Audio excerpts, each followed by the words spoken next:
Thanks, Annie. Good morning. Online is myself, Annie, Kathy, Allison France, Andrew Chorney, Christina Dewar, Griffin Smith, Katie Fairbanks, Matt Larson, MCAT, Melissa Fisher, Mozilla Current, Rita Hagler, and Rob Bergen.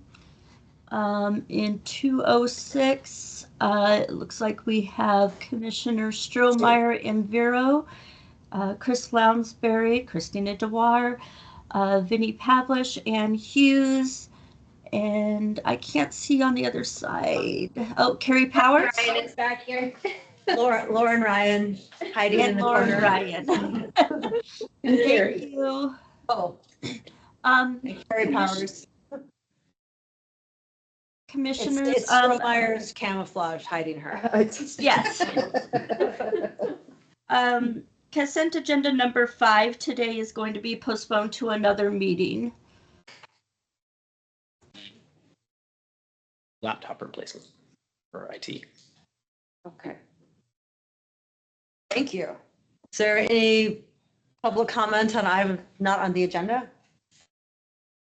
We only have 6 items. Oh, sorry, go ahead. Okay. Oh, Matt's. Go ahead.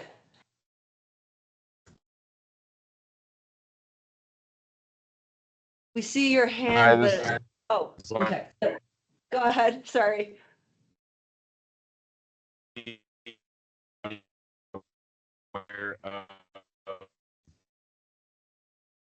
Breaking up badly. Regarding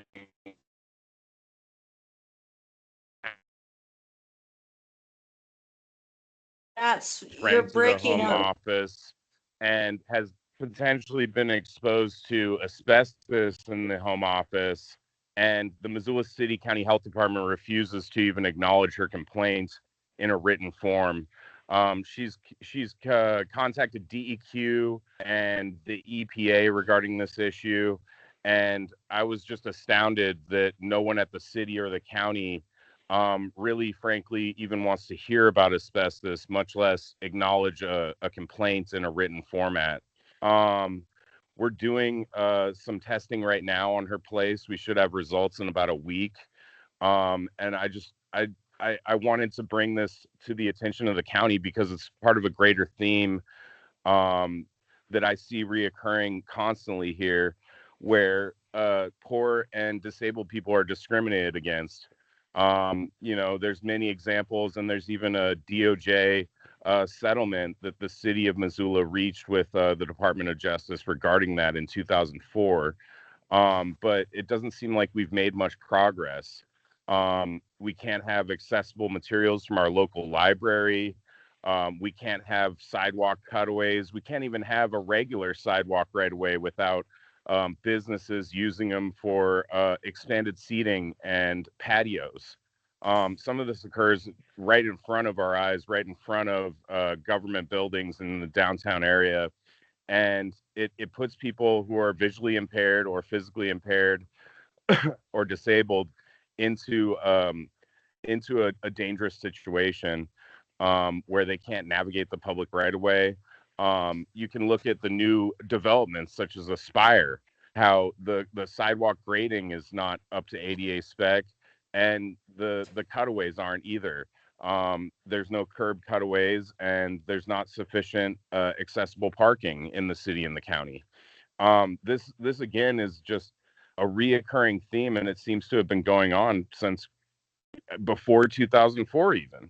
And so I just wanted to know what the county wants to do when people are exposed to asbestos in their homes that are rented to the public by rental agencies. I just want to know if the city county health department will ever be responsible and reply to those types of situations, or if they just would prefer to not hear about them at all. Thank you. Thanks, Matt.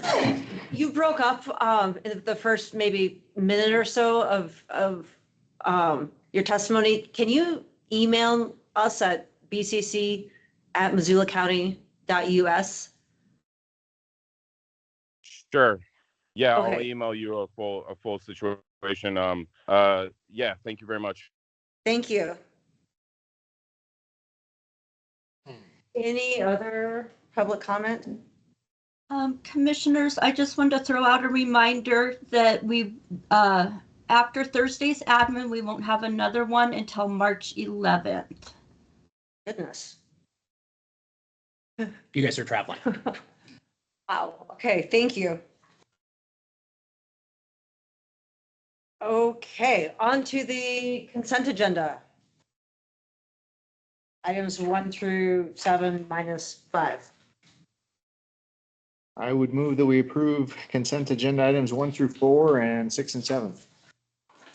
Any further discussion, or does anything need to be pulled out, discussed separately? Okay, second. Oops, sorry. I see Martin or Missoula Current with a hand raised. Yeah, it's Martin, not to delay your meeting. I'm just wondering if you can speak briefly on the additional $250,000 for the storm cleanup. Is that still going on, and what, why the extra funding for that? Yeah, so I can try and pinch hit for Adrian, who's not on, Martin, but happy to get you connected with Adrian on that. So this contract, the reason for the increase is they're still doing quite a bit of the grinding work that needed to be done. And so this is with that contract to help with that grinding piece that would have been more than could have been handled by the local facilities. And so I think it's just to increase that and finish out that piece. But we're happy to have Adrian give you a quick call too, Martin. Hey, thanks, Chris. Yep. Thanks, Martin. Okay, any further discussion or comment? All in favor? Aye. Sorry, is Adrian calling Martin or? Yeah, I'll have Adrian reach. Okay. No, I'll have Adrian reach out. Okay. On to action items. Kevin Heisler, I didn't even know that we had a construction board of appeals. Sure do. Okay, or Rita, sorry. Oh, and you're muted. We can't see, hear you. How about now? Okay, perfect.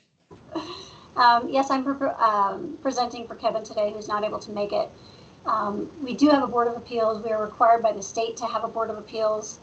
The Board of Appeals basically listens to appeals of orders, decisions, or determinations made by the chief building official concerning the applications and interpretations of codes.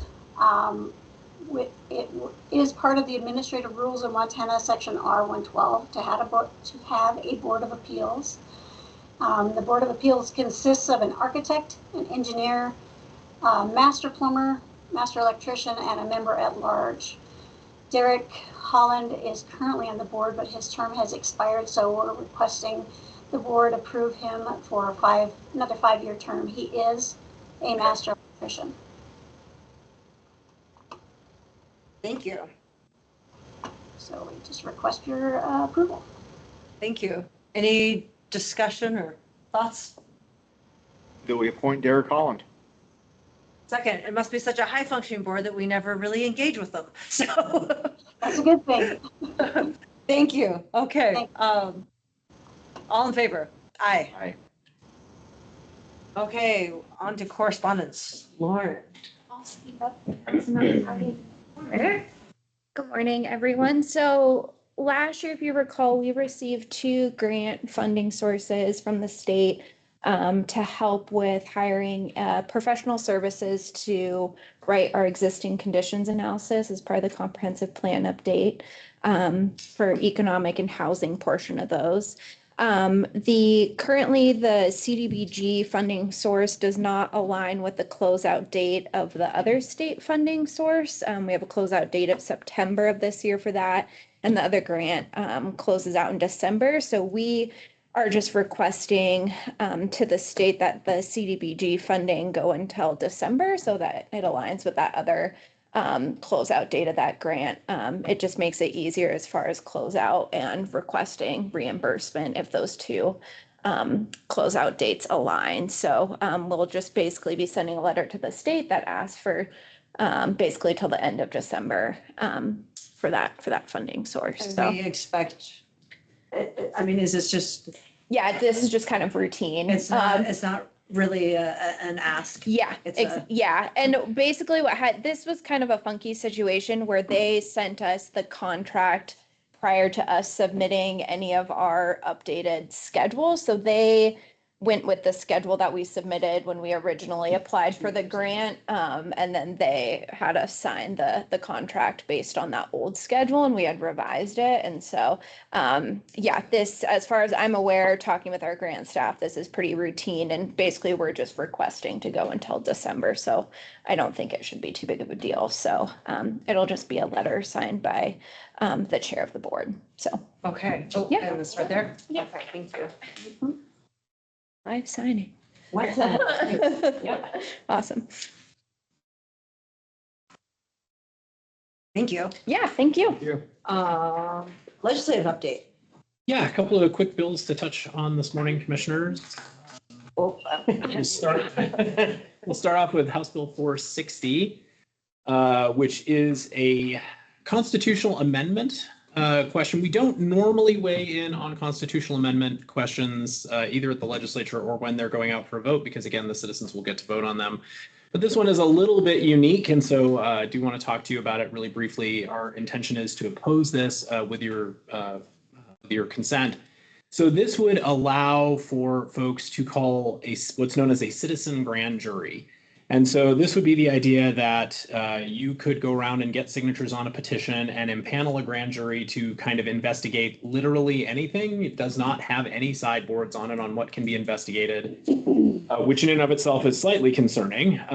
The more concerning part, though, is whatever the grand jury determines, the county attorney must, it is not optional for them to review, must prosecute. And that gets really complicated because of the fact that a citizen grand jury, which doesn't have necessarily an attorney guiding it, could attempt to convict folks of things which are not actual crimes, and the county attorney's office would be obligated to prosecute them.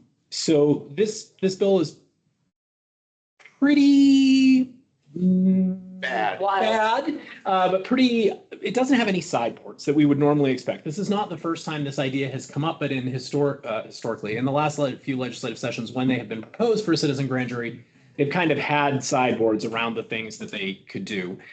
Citizen grand juries were at one time a very common thing. They are far less common now. And my understanding, in the very early years, both of our country, and Vinny could probably give you a great history lesson. okay, so we're talking the 1700s. We're talking a very long time ago. Most states have actually removed these from being a thing. And I think when we were on the MACO call, because MACO did talk about this bill, for folks who don't know, MACO, the Montana Association of Counties, they, I think, said there were roughly 13 of the 50 states left that still have citizen grand juries in some way, shape, or form. This is just a vestigial sort of thing. In most of those states, yeah, they are not used this way. With vigilante hanging. Yes. Yeah, I say so. Our intention would be to oppose this again because it doesn't provide any sideboards, and then it really kind of hamstrings elected officials in the fact that it kind of requires them to do things which they may not, under normal circumstances, legally be able to do. And so it just seems like a really bad idea to impose that on them. Yes. Okay. I apologize. I'm going to tag Ann here, who will probably remember this bill. The other bill that I wanted to talk briefly about with you about is and Ann, I apologize. I can't remember if it's a Senate or a House bill that would require the Secretary of State to supervise elections administrators. Senate Bill 298. Senate Bill 298, which would require the Secretary of State to supervise elections administrators. Now, you may recall that we talked about a bill earlier this session, which, Dave, you were reached out to specifically by a representative who was proposing a bill that would make sure that when an elections administrator is not the elected clerk and recorder or treasurer, that they be supervised by the Board of County Commission, which is what is happening in Missoula County currently. This bill would, in essence, remove the county as the supervisor of the elections administrator and place that supervisory responsibility with the Secretary of State.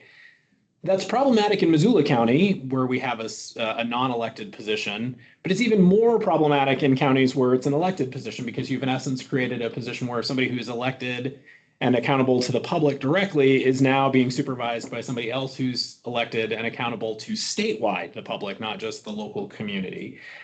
So it would be our intention, again, with your assent, to oppose that bill, because the point is that in reality, The election occurs in Missoula County. It should be supervised by Missoula County, those in Missoula County who actually have the authority to do something about that, as opposed to by somebody in Helena who wouldn't actually be here when the election was being conducted.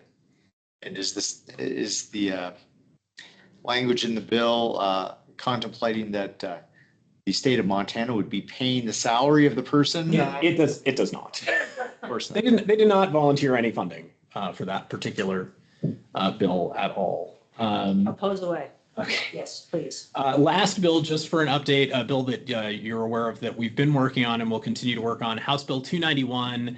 This is the air quality standards bill, and this is the one that would make it so that the local air quality boards could, in the state of Montana, could not have guidelines or requirements that are more stringent, than the Clean Air Act.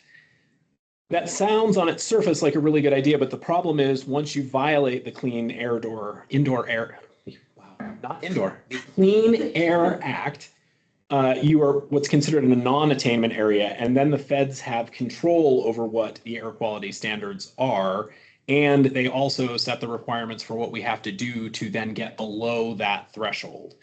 Missoula County has a more stringent standard than currently would be allowed under this bill, and that is what has allowed us to keep both Sealy Lake and Frenchtown out of reaching the non-attainment status and going under federal jurisdiction, which would actually require things like wood stove removal and those kinds of things. So we've actually, by having a slightly more stringent standard and monitoring it at the local level, are preventing them from getting to a federal step that would actually require homeowners and others to actually change what happens at their local level. So we've been trying to get that amended to recognize that when the goal is to keep you out of attainment, you should be able, the local air quality board should be able to do that.